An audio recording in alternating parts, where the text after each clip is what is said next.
Sorry, मैं out हूँ। मैं भी आउट हूँ।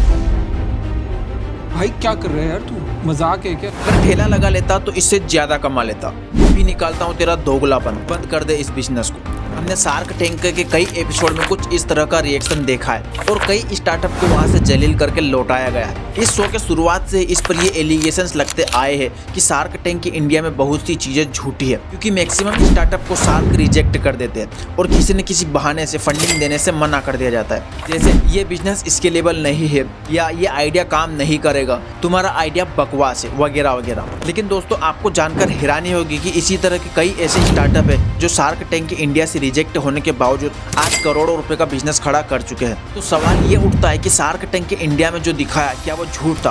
और शार्क टैंक में जिन ब्रांड्स को रिजेक्ट किया गया था, कैसे इन ब्रांड्स ने ग्रोथ के मामले में हर किसी को हैरानी में डाल दिया? एंड आज की इस वीडियो में हम इसी तरह के 5 ब्रांड के बारे में जानेंगे जिन्होंने शार्क टैंक के इंडिया में रिजेक्शन के बाद करोड़ों रुपए का बिजनेस बना दिया। तो सबसे पहले नंबर पर आता है जिपलाइन, जिसके बारे में असनीर ग्रोवर ने कहा था, इससे वाहियात प्रोडक्ट मैंने अपनी लाइफ में कभी नहीं देखा। भाई ये क्या कर रहा है तू, मजाक चल रहा है क्या? वाहियात प्रोडक्ट मैंने जिंदगी में ना देखा है ना मैं देखना चाहता हूँ। मेरे को भगवान उठा ले, इतना गंदा प्रोडक्ट है ये। एंड इस एपिसोड के बाद जिपलाइन का खूब मजाक बनाया गया एंड इसके फाउंडर रोहित वॉरियर को काफी ट्रोल किया गया।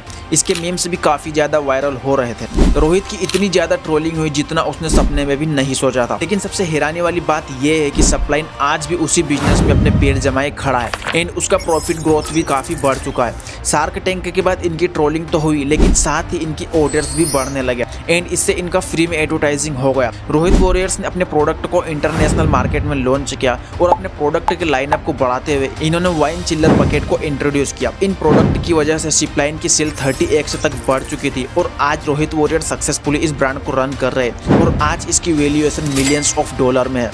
सेकंड नंबर पर है रिकॉर्ड। पहले सभी साक्ष ने इस ब्रांड की भर भर के तारीफ की। कस्टमर एक्विजिशन कॉस्ट का एक इनोवेटिव मॉडल आज मैंने आपसे सीख लिया है। धंधा अच्छा करते हो आप लोग अच्छे एंटरप्रेन्योर्स हो, जुगाड़ कर लेते हो। लेकिन जब बात आई ऑफर देने की तो सभी साक्ष ने दोस्ती निभाने के चक्कर में हाथ खड़े कर दिए। मैं अपने फ्रेंड्स के कंपेटिटर में कभी इन्वेस्ट नहीं करती, so for that reason I'm out। मैं जिंदगी में कभी भी अपने अच्छे दोस्त कंपटीशन में नहीं करूँ, तो फॉर दैट रीजन मैं भी आउट। सभी साक्ष ने जिस ब्रांड को बेहतर पिच और क्वालिटी प्रोडक्ट होने के बावजूद रिजेक्ट कर दिया, आज वो ब्रांड 240 करोड़ रुपए से ज्यादा कमा रहा है। देखिए 2018 में धीरज बंसल और राहुल सचदेवा ने कॉस्मेटिक फील्ड में इंटरनेशनल ब्रांड्स को टक्कर देने के लिए रिकॉर्ड की शुरुआत की, जिसमें वो इंटरनेशनल क्वालिटी के प्रोडक्ट अफोर्डेबल प्राइस में बेचने लगे। मार्केट में एंटर करते ही अपने यूनिक कस्टमर एक्विजिशन स्ट्रेटेजी के चलते इन्होंने कस्टमर्स के दिलों पर राज करना शुरू किया। तो आप ये ऑफलाइन ग्रूमिंग क्लासेस ये आर्टिस्ट को देते हैं? 1500 रुपए की क्लास है, साथ में खाना लो। 1500 की क्लास के साथ उनको हम 1500 के प्रोडक्ट्स फ्री देते हैं और उनको साथ में लंच भी फ्री देते हैं। वाह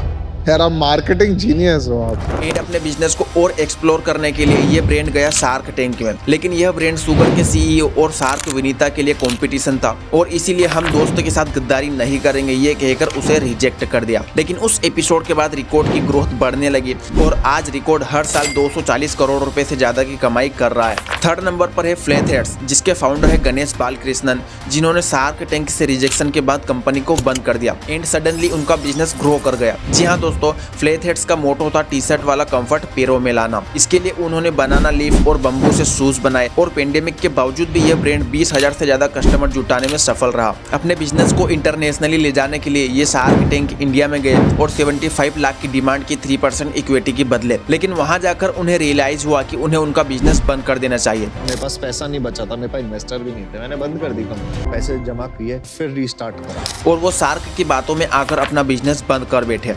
I really think I will go out there and work with the D2C brand and understand how to do this. और इस इमोशनल पीच के बाद ट्विटर पर इस ब्रांड के सपोर्ट में ट्वीट की बारिश हो गई और उसके बाद गणेश के मन में एक उम्मीद जगी और उन्होंने अपने बिजनेस को फिर से रीओपन किया एंड इसके बाद उनके पास इन्वेस्टर्स की लाइन लग गई और आज इसकी वैल्यूएशन $3.55 मिलियन है। द फोर्थ ब्रांड इज देसी फूड, लेकिन आप में से किसी ने भी ये एपिसोड नहीं देखा होगा क्योंकि ये एपिसोड शार्क टैंक इंडिया में दिखाया ही नहीं। अब आप ये बोलोगे कि जब ये दिखाया ही नहीं गया तो इस लिस्ट में इसका नाम कैसे आया? तो दरअसल 2023 में शार्क टैंक इंडिया के यूट्यूब चैनल पर कुछ अनसीन फीचर्स को अपलोड किया गया था जिसमें देसी वुड का नाम भी शामिल था। देसी वुड इंडिया का पहला एक ऐसा ब्रांड है जो वुड से ब्लूटूथ स्पीकर बनाता है। एंड इंटरेस्टिंग बात यह है कि देसी वुड शार्क अमन गुप्ता की कंपनी बोट को सीधा कॉम्पीट करता है। एंड जब शार्क विनीता ने इसके फाउंडर्स से पूछा कि बोट और देसी वुड में क्या डिफरेंस है, तब इसके फाउंडर्स ने बिना किसी हेजिटेशन के जवाब दिया कि देसी वुड मेड इन इंडिया है, लेकिन बोट के प्रोडक्ट चाइना से इंपोर्ट होते हैं। ऐसे में अमन गुप्ता को भारी नुकसान हो सकता था और इसका डर अमन के चेहरे पर साफ दिखाई दे रहा था। देसी वुड के फाउंडर्स ने 3.5% इक्विटी के बदले 50 लाख रुपए की मांग की थी,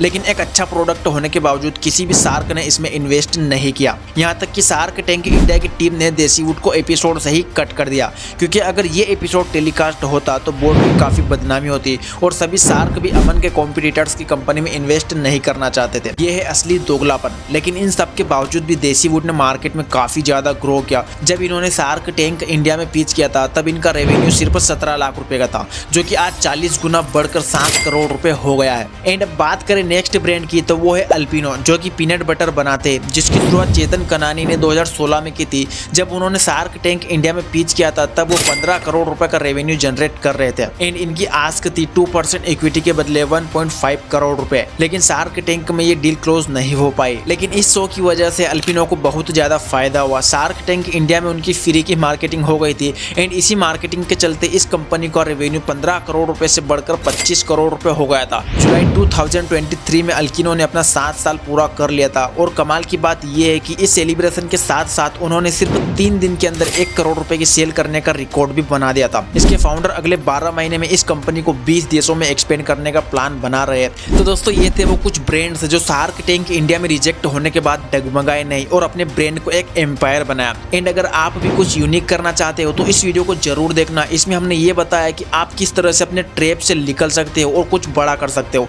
बाकी इस बारे में आपका क्या ओपिनियन है कमेंट में जरूर बताना। एंड हाँ, ऐसी वीडियोस के लिए चैनल को सब्सक्राइब भी कर देना। सो मिलते हैं नेक्स्ट वीडियो में, तब तक के लिए गुड बाय।